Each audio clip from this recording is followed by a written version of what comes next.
আজ ৮ বছর হলো রুদ্রকে ছেড়ে এসেছি। না, সে আমাকে ছেড়েছে। আমার দোষ একটাই, আমি কালো।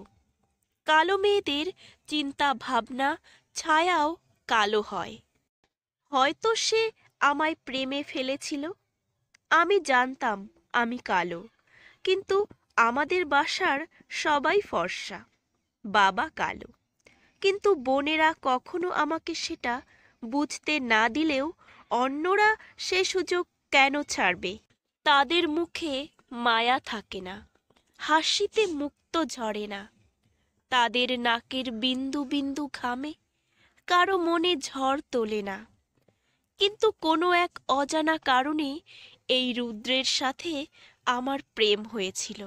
কেউ হয়তো বাসায় এসেছে অথচ বলে যায়নি, এই মেয়েটা একটু বেশি কালো বাবার মতো, তাই না? মায়ের বাবার গায়ের রং নিয়ে কোনো সমস্যা ছিল না, কিন্তু অন্যরা যখন বলতো মাকে কখনো প্রতিবাদ করতে দেখিনি। উল্টো প্রশংসা পেতেন যে ওনার আসলে কোনো সমস্যা নেই। কত ভালো মনের মানুষ, ব্যাপারটা মা খুব উপভোগ করত। আমি মাকে কখনো খারাপ ভাবিনি বা মা আমাদের কখনো অযত্ন করেনি, কিন্তু এই ব্যাপারটা আর কারো চোখে পড়ত না। আমার গায়ের রং ফর্সা করতে মা চেষ্টা করত। আমাকে তাই যথেষ্ট ভালো পোশাক পরানো হতো, যেটা আমার সাথে মিলত। মা ভালো রুচিবোধ গড়ে দিয়েছিল। স্কুলে অনেক ভালো বন্ধু ছিল, কলেজেও সবাই আমার ব্যবহারে আমাকে ভালোবাসতো। কিন্তু ফর্সা না হওয়া আমার অপরাধ, তাই প্রায় অপমানিত হয়েছি। এক বান্ধবীর বাসায় গিয়েছিলাম, ওর বোন প্রেগনেন্ট ছিল। আমি জানতাম না, ওনার সামনে বসেই গল্প করছিলাম। তখন তার দাদি এসে তুলে নিয়ে যায়, বলে, এটা কি মেয়ের সাথে বসে গল্প করছিস? তেল্লে কালি, বাচ্চাও হবে তখন এমন। আমি আর কখনো কোনো বান্ধবীর বাসায় যাইনি। বাবা বুয়েট থেকে পাশ করা ইঞ্জিনিয়ার, বেশ নামডাক আছে। অনেকে আমাদের বাসায় আসে আমার মাকে দেখতে। মা সে ব্যাপারটা খুব উপভোগ করত। বড় বোন ইরা, তার খুব ভালোভাবেই বিয়ে হয়ে যায়। সাজানো যখন হলো তখন একদম পরীর মতো লেগেছিল। আমি মেজ মেয়ে মীরা, আমার ওপর সাজ তেমন ফোটে না। আমার ছোট বোন শিলাকেও পরীর মতো লেগেছিল। তাই আপুর দেওরের পাগলামিতে ৬ মাস যেতে না যেতেই বিয়ে দিতে হলো, সবে ইন্টার পাশ করার পর। আমি রয়ে গেলাম। বাবা মায়ের কোনো সমস্যা নেই, কিন্তু অন্যরা তা কেন মানবে?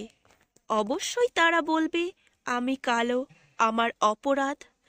ভর্তি পরীক্ষার কোচিংয়ে পড়ার সময় আমার রুদ্রের সাথে দেখা হয়েছিল। প্রায় আমার পাশে এসেই বসতো। অনেক ছেলে ফ্রেন্ড ছিল, কিন্তু এইভাবে কেউ দেখতো না। ওর কথায় জাদু ছিল। আমি আমার পড়ালেখা না করে ওর সাথে ঘুরতাম। অদ্ভুতভাবে ভালোবেসে ফেলি, তার আবদারও মিটিয়ে ফেলি। যার কাছে আমার কালো গায়ের রংটা সোনার মতো লাগতো, ধীরে ধীরে তা যেন কয়লা হয়ে গেল। আমার বুয়েটে পড়ার স্বপ্ন আর পূরণ হলো না। আমি আইন নিয়ে পড়তে থাকি। এখন আমি নামকরা আইনজীবী। আমার সামনেই রুদ্র বসে আছে, সাথে তার সুন্দরী বউ। তার বউয়ের ডিভোর্স চাই, কারণ সে বেশি পসেসিভ আর সন্দেহপ্রবণ। তাকে যে দয়া করে বিয়ে করেছে তা নয়, কিন্তু তাকে নিয়ে সে সন্তুষ্ট নয়। সে তার মডেলিং পেশা ছাড়তে পারবে না। রুদ্র প্রথমে চুপ থাকলেও পরে ধীরে ধীরে বের হয় কাদা ছোড়াছড়ি দুইজনেরই। কিন্তু রুদ্রকে দিতে হয় বড় অঙ্কের টাকা। রুদ্র আমাকে কিছু বলতে চাইলেও আমি আর শুনিনি।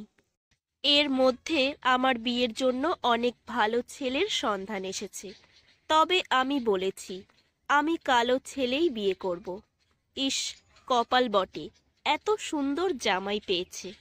আমি চাই যে শুধু আমি সত্তাটাকে ভালোবাসবে, আমার সাজ, শাড়ি আর গয়নাকে নয়।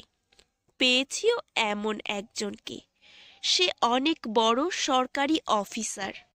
এক কেসের সূত্রে পরিচয়, যেমনটা চেয়েছি তার চেয়েও বেশি পেয়েছি।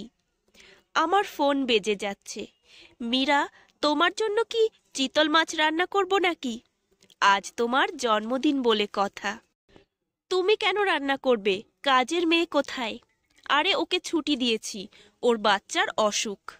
চিন্তা করো না, তোমার কালো জামাইয়ের রং কালো হবে না। আচ্ছা রাতুল, তুমি রাখো, আমি এসে করছি। তোমার কালো বউয়ের রঙও কালো হবে না। সে বিকট শব্দে হাসছে, আমিও হাসছি।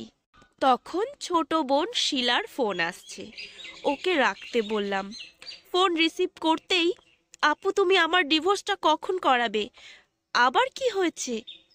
আজ আরেকটা মেয়ের সাথে ওকে দেখেছি। বাচ্চাগুলোর কথা একবার চিন্তা করে না। আচ্ছা, আমি দেখছি। তুমি মাকে একটু বলবে প্লিজ। সমস্যা নেই, তুই ওটা আমার উপর ছেড়ে দে। আর দুলাভাইকে প্লিজ কোনো জবের ব্যবস্থা করতে বলেছ? আমি ফোন কেটে দিই। যে ছেলেটার পাগলামির কারণে মাত্র ইন্টার পাশ করার পর বিয়ে করে সংসারে ঢুকেছে আমার বোনটা, 2 বাচ্চার মা হতেই সে পাগলামি অন্য মেয়ের দিকে চলে গেল। মা কিছুতে ডিভোর্সে মত দিচ্ছে না, কারণ ওকে বাবার বাসায় গিয়েই উঠতে হবে। তাই সে চাকরি খুঁজছে রাতুলের কাছে।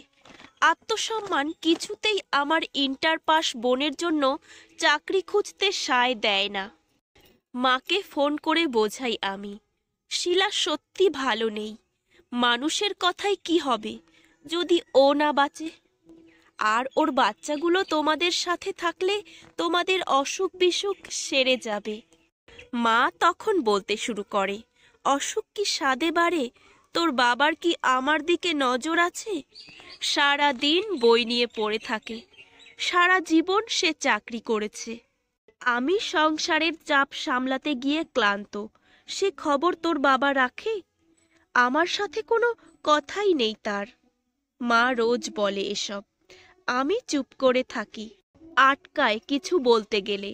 মা তো ভীষণ ভালোবাসি, কিন্তু আজ বললাম, মা এইটার জন্য তুমি দায়ী।